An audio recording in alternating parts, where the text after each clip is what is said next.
Means कि जब मैंने स्टार्ट किया था स्पोर्ट्स, मैंने जब स्टार्ट किया था मीन्स कि तब गर्ल्स बहुत ज़्यादा कम थी, बहुत ज़्यादा कम थी। मीन्स कि अभी के टाइम पे गर्ल्स बहुत ज़्यादा, मीन्स कि गर्ल्स आगे है स्पोर्ट्स की फील्ड में। पहले हमारे पास इक्विपमेंट्स नहीं होते थे, स्पेस नहीं होती थी, मैट्स नहीं होते थे, हम पार्कों में प्रैक्टिस करते थे या रोड पे कभी पे प्रैक्टिस करते थे। अभी हमारे पास हॉल अवेलेबल है, मैट्स अवेलेबल है या इक्विपमेंट्स की अवेलेबल है, सब कुछ अवेलेबल है। पहले हम अवेयर नहीं थे अपने स्पोर्ट्स के रिलेटेड, मतलब कि हमें पता नहीं था मतलब स्पोर्ट्स में आगे कहाँ जाना है, क्या करना है, नेशनल वैलिड है नहीं है, इंटरनेशनल वैलिड है नहीं है। अभी के टाइम पे हमें सब कुछ पता चल जाता है, वैलिड क्या है, अनवैलिड क्या है, मतलब इतना सब कुछ अभी मतलब चेंज हुआ है। एक्चुअली पहले ये होता जब भी कोई स्पोर्ट्स में अच्छा काम करता था मीन्स कि मेडल आता था बाहर के स्टेट से, या नेशनल में मेडल आता या इंटरनेशनल में मेडल आता था। बट यहाँ पे हमें ये है कि स्कोप नहीं मिलता था। जस्ट लाइक कि मैंने अनाइज किया है टाइकोंडो में, मैं फ़र्स्ट गर्ल हूँ JNK में, मतलब कि यहाँ पे हमें मतलब फ़र्स्ट गर्ल है, चलो कोई इशू नहीं है। बट हाँ, अब जिसकी सिफारिश आगे है वही आगे जाता था, तो जिसके पास टैलेंट था उसको पीछे कर देते थे। यहाँ पे पहले कश्मीर में यही होता था। बट अभी के टाइम पे अभी टैलेंट देखते हैं, बच्चों में टैलेंट कितना है उनको आगे बढ़ाते हैं। अभी ये नहीं देखते कि उसकी सिफारिश ज़्यादा है या इसके रिलेटिव है या कुछ है, मीन्स कि अभी जिसके पास टैलेंट है वो आगे। और मेरी यही ओपिनियन है कि मीन्स कि यहाँ पे हमारे जितने भी स्पोर्ट्स प्लेयर्स हैं जिनको बहुत टाइम हुआ है स्पोर्ट्स में, चाहे वो किसी भी फील्ड में, ये नहीं कि मेन कि टाइकोंडो में, जितनी भी स्पोर्ट्स एक्टिविटीज़ में जितना भी उन्होंने अपना नाम कमाया है वो अभी आगे नहीं आए हैं। तो मैं चाहती हूँ जो हमारी गवर्नमेंट है, JNK गवर्नमेंट है, उनको भी एक मौका मिलना चाहिए आगे बढ़ने का, अपना टैलेंट दिखाने का। तो मैं चाहती हूँ अगर गवर्नमेंट इस पर ध्यान दे तो हमारे लिए अच्छी बात है और हमारे फ्यूचर के लिए भी। मीन्स कि स्पोर्ट्स में पहले मतलब डेवलपमेंट थी उतनी, बट उतनी नहीं थी। मीन्स कि अभी जो हमारी सेक्टर स्पोर्ट्स काउंसिल है नुसरत गुल मैम, वो बहुत ज़्यादा सपोर्ट करती है, खासकर गर्ल्स का वो ज़्यादा सपोर्ट करती है। मीन्स कि मतलब वो बोलती है कि गर्ल्स आगे होनी चाहिए। मीन्स कि वो खुद एक औरत है, तो वो बोलती है कि गर्ल्स आगे बढ़नी चाहिए। ये नहीं कि बोथ बॉयज़ एंड गर्ल्स दोनों को, उसने मुझे आज मौका दिया है इस बक्सी स्टेडियम में, मैं अभी कोच यहाँ पे मैं कोचिंग करवाती हूँ उन्हीं की वजह से, तो मैं उसको थैंक्स बोलना चाहूँगी। और जो हमारी गवर्नमेंट है वो आगे बढ़ रही है हमारी तरफ, तो मैं चाहती हूँ कि वो थोड़ा सा और ध्यान दें। Thank you. इस साल चेंज ऐसी आई हैं कि हमारे यहाँ, मैं इंटरनल बात करूँगा कि बहुत सारी प्रॉपर्टीज़ भी नई आई हैं, तो बहुत सारे लोग भी यूथ्स भी इसमें इन्वॉल्व हो गए हैं क्योंकि अनएम्प्लॉयमेंट भी बहुत हैं, तो वो टूरिज़म के साथ जुड़े रहे। और इस साल का सीज़न जो रहा मेरे को लगता है 3-4 महीने बहुत ठीक ठाक रहा। इसमें डिपार्टमेंट ऑफ टूरिज़म ने बड़ी मेहनत की प्रमोशनल प्रोग्राम्स के लिए, और विद द स्टेक होल्डर, जो यहाँ के स्टेक होल्डर से ऑन बोर्ड लिया उनको, तो अच्छी ये मतलब साइन थी। इस साल टूरिज़म करीब 3 साल के बाद अच्छा खासा चला, तो मगर इसमें अब हमें कुछ कमी नज़र आ रही है अभी। देखिए, हमारी एज ए टूर ऑपरेटर मैं बताऊंगा, हमारी यही डिमांड रही है बिगिनिंग ऑफ द सीज़न भी, उससे पहले भी जो विंटर का चल रहा था यहाँ पे पिछले साल। हमें ये डेस्टिनेशन जो है सस्टेनेबल डेस्टिनेशन बनानी है। हमें ये एक सीज़न की डेस्टिनेशन नहीं बनानी है, वो है 4 सीजन्स। हमें ये 4 सीजन्स के लिए पूरी डेस्टिनेशन को सस्टेनेबल बनाना है। उसमें हमें एफर्ट्स लेने हैं, गवर्नमेंट को एफर्ट्स लेने हैं, डिपार्टमेंट ऑफ टूरिज़म को एफर्ट्स लेने हैं, या हमारे जो स्टेक होल्डर्स हैं, एक प्राइसिंग का खास ख्याल रखा जाए।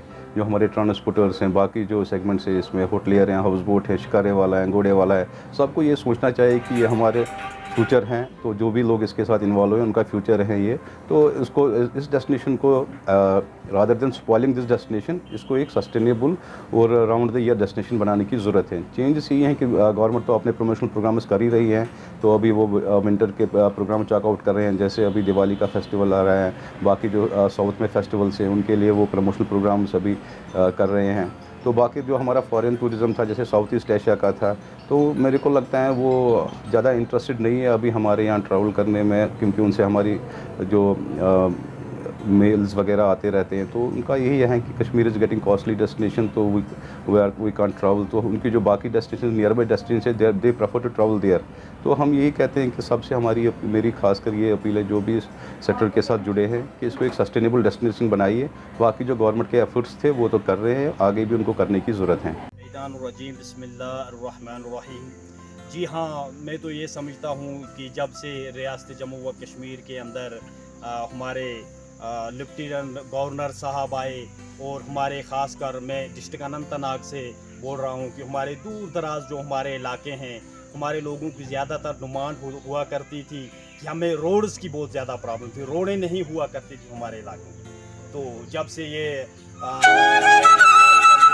दौर आया, तो इस हुकूमत में हमें बहुत अच्छी रोडें देखने को मिली, हमने रोडें बनाई, और हमें बाकी भी जो वर्क हमारे हुए बहुत अच्छे वर्क हुए। दूर दराज इलाके जो हैं हमारे कांडी इलाके जिनको कहा जाता है, जहाँ गुजर बकरवा लोग ज़्यादातर रहते हैं, वहाँ ऊंचाई पे मकान होते हैं और मकानों को बहुत फिसलने का ख़तरा हुआ करता था।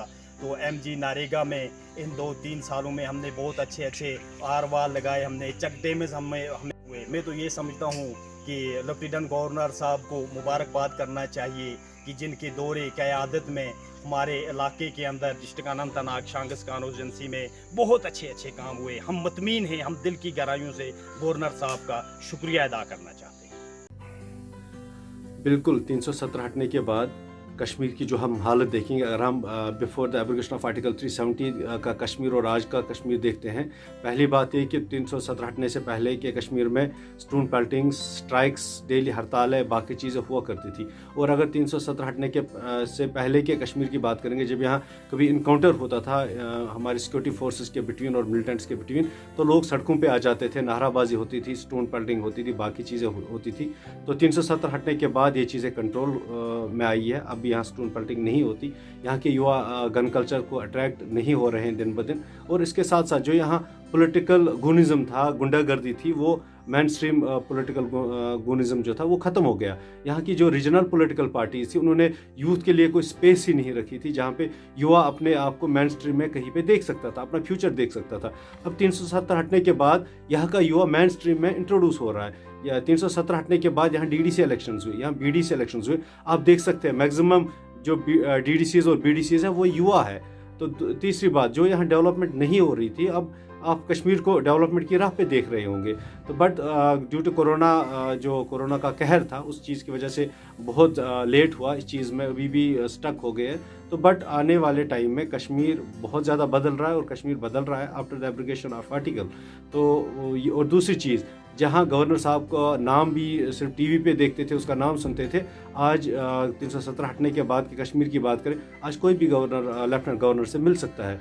आज यहाँ के लोग यहाँ की इंडियन आर्मी के साथ सफ़ों में खड़े रहते हैं आजकल। आज यहाँ इंडियन आर्मी लोगों के साथ मिलजुल के युवाओं के लिए स्पोर्ट्स में, कल्चरल एक्टिविटीज़ में, बाकी चीज़ों में उनका हाथ बटाते हैं और युवाओं को आगे लेके जा रहे हैं। दिस इज़ द कश्मीर जो नया, जिसको हम नया कश्मीर कहते हैं, और जिसमें वो अलगावादियत सोच जो थी वो ख़त्म होगी। और जो मेन स्ट्रीम पॉलिटिकल लीडर्स जो अलगावादियत को बढ़ावा देते थे सो दैट कि वो यहाँ की गवर्नमेंट कैप्चर कर लेते थे, आज वो कश्मीर बदल गया है। आर्टिकल 370 हटने से कश्मीर में सच में चेंज देखने को मिल रही है। दीवार थी वो हट गई और लोग खुले दिल हिंदुस्तान के साथ जुड़ गए। और डेवलपमेंट ये देखूंगा कि आज मैं रोल मॉडल, मेरी पंचायत में हर कोई काम हुआ है। और सरपंच को लेकर DDC से लेकर कितने फंड्स आ गए। जहाँ पर ट्रांसफार्म नहीं, लोगों को 70 साल में नहीं मिला, वो ट्रांसफार्म मिले, रोड मैग्नेमाइज हो रहे हैं। और हर एक घर में अभी रोज़गार का चलेगा, क्योंकि अभी इंडस्ट्रीज आने वाली है। तो एक माहौल, और सबसे बड़ी ये बात है कि अब किसी गरीब का बच्चा पथराव में नहीं मर रहा है, अब किसी गरीब का बच्चा FIR में नहीं हो रहा है, अब वो लाल चौक में झंडे तिरंगा अब चढ़ता है। तो ये बड़ी डेवलपमेंट है हमारे लिए, क्योंकि अमन है, शांति है और खुशी है, और आने वाले वक्त में और काम होगा। जो एक खानदानी राज है, 370 हटने के बाद इनकी दुकानें बंद, जो इन्होंने लूट खसूट मचाया था खानदानी राज ने, चाहे वो कोई भी पॉलिटिकल लीडर हो, उनकी प्रॉपर्टियां बनाई, वो ख़त्म हुई, अब उनको हिसाब देना पड़ता। 370 में आड़ में ये यहाँ पे कश्मीर को लूट रहे थे, गरीब आवाम को लूट रहे थे, अपने मकानात बना रहे थे। तो हम बड़े खुश हैं 370 हटने के बाद। देखिए सर, जो ये डेवलपमेंट हुई है हमारे कश्मीर में और साथ साथ हमारे ज़िला शोपियान में, तो जो गवर्नमेंट ऑफ इंडिया किया है तो उसके हम बहुत ही शुक्रगुजार हैं। क्योंकि डेवलपमेंट जो शोपियान में जिसको हम डेवलपमेंट कहते हैं, डेवलपमेंट ये हुई क्योंकि शोपियान बिजबियारा जो रोड था पिछले कई सालों से वो ऐसे ही पड़ा था। आज गवर्नमेंट की ही मेहरबानी की वजह से वो रोड बन रहा है, पूरी तरह तो नहीं बना है मगर बन रहा है वो रोड। उसके लिए हम पूरी तरह से शोपियान के लोग दिल से धन्यवाद करते हैं इंटर गवर्नमेंट के, जिन्होंने ये काम किया है। क्योंकि जो बीमार, जो स्कूल बच्चे थे वो परेशानी के आलम में मुब्तला हो रहे थे, क्योंकि जिनको जो टाइम पे नहीं पहुंचते थे। तो ये बहुत बड़ी डेवलपमेंट हम मानते हैं, अगरचे वो छोटी छोटी डेवलपमेंट हुई है हमारे शोपियान में, मगर हम लोग तो इसी को ज़्यादा तरजीह देते हैं कि जो शोपियान बिजबियारा रोड जो बना है, तो उसके लिए हम गवर्नमेंट के बहुत ही मशहूर है।